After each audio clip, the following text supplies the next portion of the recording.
Gibran, saat ini kau boleh diremehkan, dianggap tak punya kompetensi, tetapi teruslah belajar dan konsisten bekerja melayani rakyat. Kelak kau akan dihargai, dihormati seperti Pak Jokowi. Luar biasa, Pak Jokowi baru-baru ini dikunjungi oleh mantan Perdana Menteri Malaysia, Mahathir Mohamad. Dan saya melihat begitu bahagianya, kagum terhadap Pak Jokowi, seorang Perdana Menteri Malaysia. Ya, tentu ini buah dari apa yang sudah dilakukan oleh Pak Jokowi. Buah dari kebaikan, kinerja yang baik, ketulusan dalam membangun negeri, dalam membangun Indonesia. Dan ini luar biasa. Saya kira yang diomongkan adalah hal biasa. Mungkin hanya silaturahim biasa, tetapi masih memikirkan bagaimana prospek pembangunan di masing-masing negara. Luar biasa, meskipun sudah tidak menjabat lagi. Pak Mahathir sudah bukan Perdana Menteri, Pak Jokowi sudah bukan Presiden, tetapi masih memikirkan bagaimana pembangunan di Indonesia dan di Malaysia. Ketika dalam sesi wawancara, Pak Mahathir bilang bahwa beliau dan Pak Jokowi membahas perlunya peningkatan kerjasama antara Malaysia dan Indonesia tentang kerjasama ekspor dan impor. Pak Mahathir kagum betul terhadap Indonesia yang bisa mencukupi pangan seluruh rakyat yang jumlahnya mencapai 280 juta. Dan ini termasuk apa yang sudah dilakukan oleh Pak Jokowi ketika menjabat 10 tahun menjadi Presiden Republik Indonesia. Sementara ketika Pak Jokowi ditanya perihal kunjungan dari Pak Mahathir Mohamad, beliau mengatakan bahwa kunjungan Pak Mahathir ini adalah silaturahim biasa. Ya, begitulah sosok merendahnya Pak Jokowi. Pak Jokowi mengatakan, saya kira hubungan pribadi seperti itu yang terus ingin kita bangun untuk kepentingan yang lebih baik. Yang pertama, beliau tadi menyampaikan ke saya bahwa beliau sangat memberikan penghargaan atas capaian Indonesia bisa memproduksi pangan, bisa mencukupi pangan untuk rakyatnya yang jumlahnya 280 juta. Dan karena di sana sekarang memang ada kenaikan harga utamanya di beras.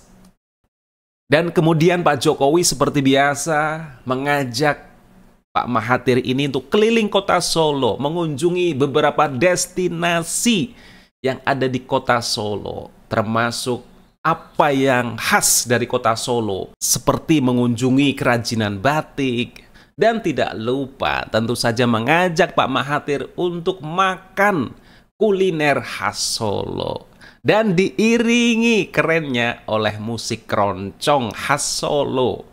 Luar biasa, inilah bagaimana Pak Jokowi terus membranding kotanya, terus membranding negaranya, Indonesia, untuk bisa semakin dikagumi, dihargai oleh bangsa lain. Dan terpenting bisa membangun kerjasama yang baik antar negara. Ya, dalam kunjungan ini, Pak Jokowi langsung menjemput di Bandara Adi Sumarmo Solo. Kemudian juga pulangnya diantar sampai benar-benar pesawat Pak Mahathir ini terbang ke Malaysia lagi. Luar biasa, berkunjung jauh-jauh dari Malaysia hanya untuk seorang Pak Jokowi. Nah, tentu ini didapatkan oleh Pak Jokowi melalui track record, kinerja, jalan panjang Pak Jokowi yang dulu benar-benar diremehkan oleh setiap orang. Pak Jokowi pelongo-pelongo, nggak bisa apa-apa, nggak bisa kerja, dungu, tolol, lengkap sudah dialamatkan ke Pak Jokowi. Jadi jangan heran Mas Gibran, saat ini Anda mungkin sangat diremehkan. dihina, dicaci maki, direndahkan, terutama oleh pihak-pihak yang kalah di Pilpres kemarin, termasuk dari PDIP. Maka tak heran ketika ada jadwal materi dari Mas Gibran di acara Retreat Akmil Magelang, PDIP ketar-ketir. PDIP gamang, bingung mau mengikuti sesi materi Mas Gibran atau pilih tidak hadir. Ya tentu saja ini sangat dilematis. Bingung ya PDIP ini. Mau ikut, harga dirinya jatuh, gengsinya jatuh. Mau tidak ikut, takut nanti dianggap tidak lulus. Nanti jangan-jangan Pak Prabowo akan menyetop anggaran dari pusat ke daerah. Jangan-jangan nanti tidak ada koordinasi yang baik antara pemerintah pusat dan daerah, dan ini sangat merugikan dari daerah dan tentu saja masyarakat di daerah itu. Dan pada kesempatan itu Mas Gibran menyampaikan materi terkait tentang konsolidasi, sinkronisasi, akselerasi antara pemerintah daerah dan pemerintah pusat untuk mensukseskan program Astacita. Di situ juga Mas Gibran menyinggung soal permasalahan stunting ya. Kemudian bagaimana mengajak para kepala daerah ini untuk meningkatkan ekspor. Mana potensi yang bisa diunggulkan dari tiap daerah. Dan ini bisa menjadi unggulan untuk bisa ekspor ke luar negeri. Dan ini tentu saja menambah pendapatan asli daerah. Dan juga Mas Gibran menyinggung bahwa kalau ingin belajar nggak usah jauh-jauh ke luar negeri. Semua ada di Indonesia. Banyak sekali best practice yang ada di Indonesia untuk kita belajar bagaimana membangun daerah. Mulai dari ekonomi, sosial, budaya, pendidikan, semuanya lengkap di Indonesia. Jadi nggak usah jauh-jauh belajar ke luar negeri. Dan sekali lagi juga Mas Gibran menegaskan bahwa di Indonesia tidak ada program atau kebijakan selain program Pak Prabowo. Maka semua yang di pusat, di daerah harus satu visi, satu misi untuk bisa mensukseskan program-program yang sudah direncanakan oleh pemerintah Pak Prabowo.